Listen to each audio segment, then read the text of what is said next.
Now the news in detail. President Muhammadu Buhari has approved the establishment of the National Center for the Control of Small Arms and Light Weapons, NCCSALW, to be domiciled at the Office of the National Security Advisor, ONSA. The head strategic communication, ONSA, Zakari Usman, disclosed this in a statement on Monday in Abuja. Usman said the center had replaced the defunct Presidential Committee on Small Arms and Light Weapons and will serve as institutional mechanism for policy guidance, research, and monitoring of all aspects of small arms and light weapons in Nigeria. He said the decision was part of ongoing restructuring of Nigeria's security architecture to address emerging threats and strengthen regional mechanism for the control, prevention, and regulation of small arms and light weapons.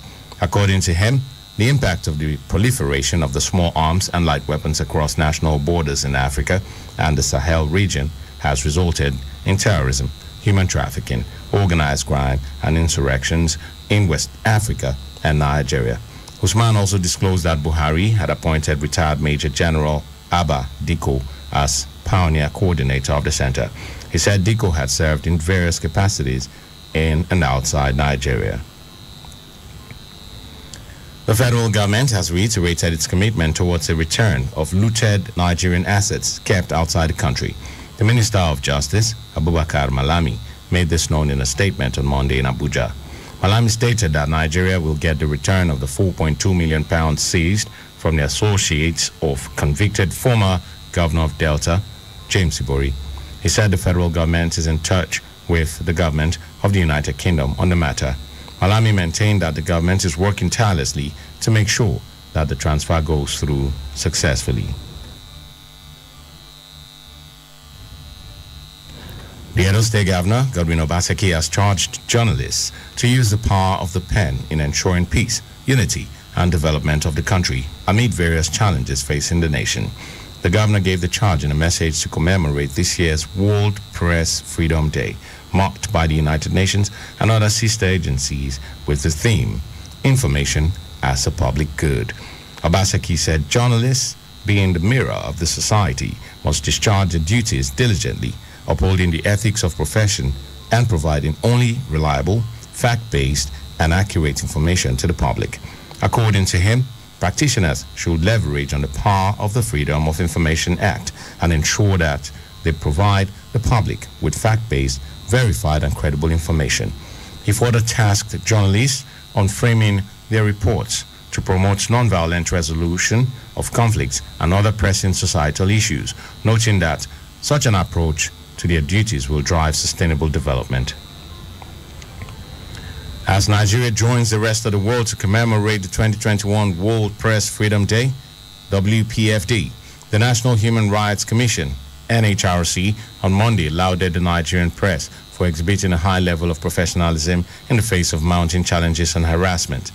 The commission, through the Executive Secretary, Tony Ojukwu, noted that the majority of journalists in Nigeria have severally lived up to their professional duties to unearth wrongdoings in the society, even at the risk of their lives and that of their family members.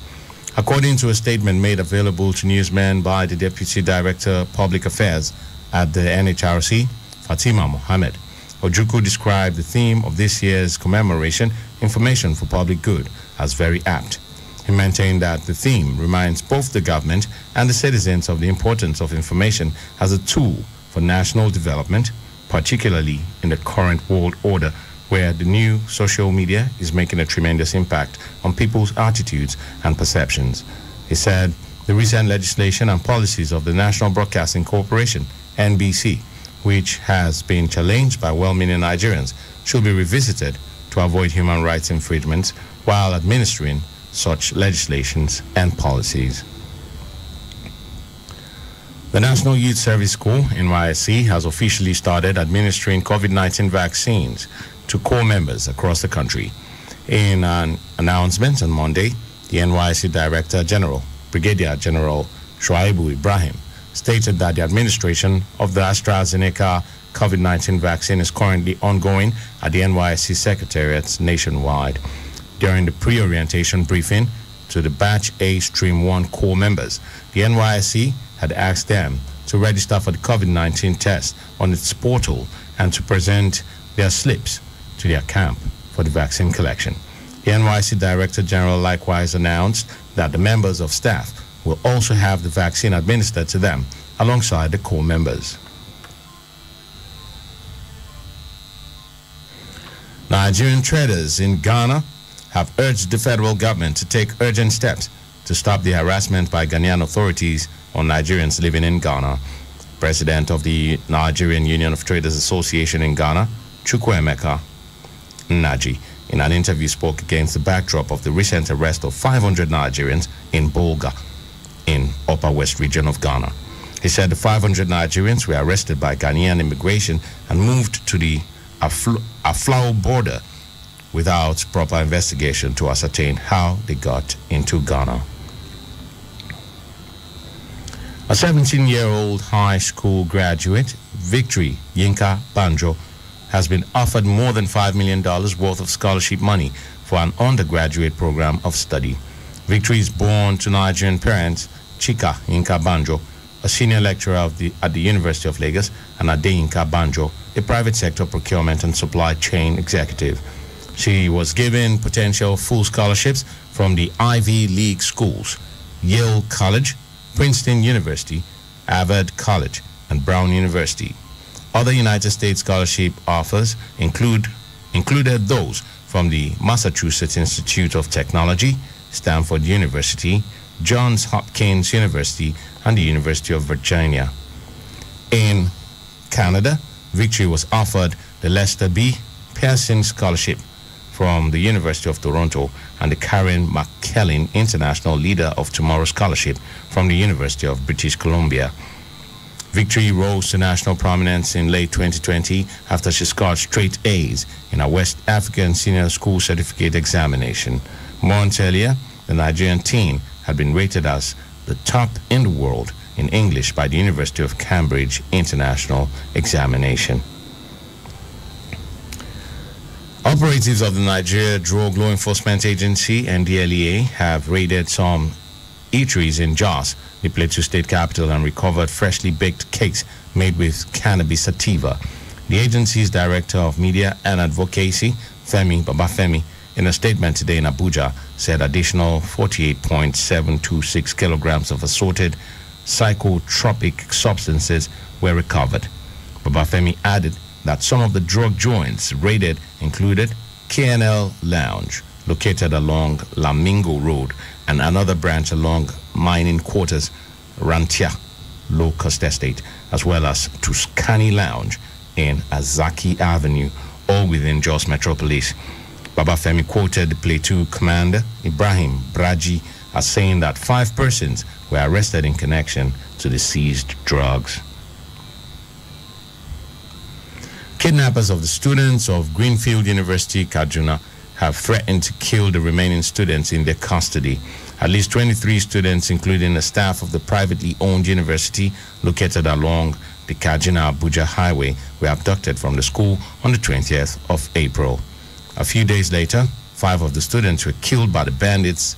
Meanwhile, the bandits' leader, Sani Jalingo, who spoke to the Hausa service of the Voice of America, demanded a ransom of 100 million naira and 10 motorcycles.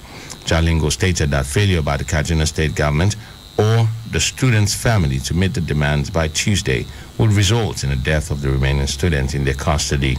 He said 17 of the abducted students, including 15 females and 2 males, are in their custody.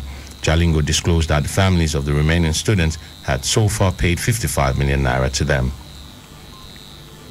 Coming up in a moment on our entertainment news, Nollywood actor Ekubo gets engaged to his girlfriend, Fancy Acholonu. Details in a moment after this break.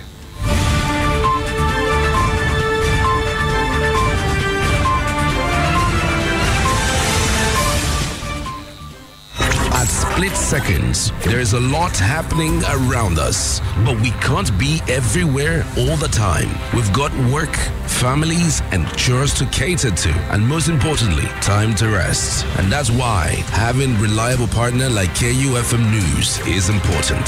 Sleeping We don't. We work round the clock, bringing you stories as they break from Nigeria and across the world. We would stop at nothing to keep you informed, because KUFM News is all about you and stories that affect you. Politics, business, human interests, sports, entertainment, just name it. We've got you covered. KUFM News. Timely, precise, spot on.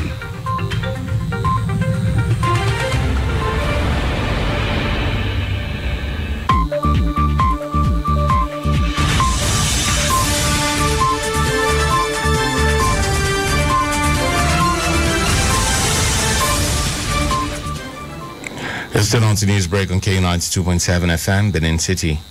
On entertainment news, popular Nollywood actor Alex Ekubo has finally left the single men's group as he gets engaged to his adorable girlfriend, Fancy Acholonu.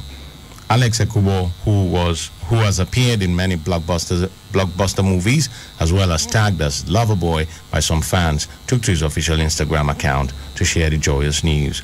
Top personalities in all walks of life have stormed his timeline to celebrate his latest achievements, as all eyes are set on his wedding date. The final episode of Line of Duty was the BBC show's most watched one to date, with an average of 12.8 million viewers tuning in on Sunday night. That made it one of the highest rated dramas in recent years, surpassing Doctor Who's 2008 Christmas Day special, seen by 11.7 million. Viewers tuned in to find out the identity of criminal mastermind H. Overnight viewing figures are generally not considered as relevant as they used to be, given the increase in on-demand services and bits. But Line of Duty has bucked the trend, with fans keen to watch live to find out the latest plot twists and avoid spoilers. The show, which first aired in 2012, was created by British writer Jed Mercurio and stars Martin Compston as D. Steve Arnott, Vicky McClure as D. Kate Fleming, Adrian Dumba as Superintendent Ted Hastings, and Kelly MacDonald as D.S. Joanne Davidson. And that's the news. But before we go, a quick recap of the headlines.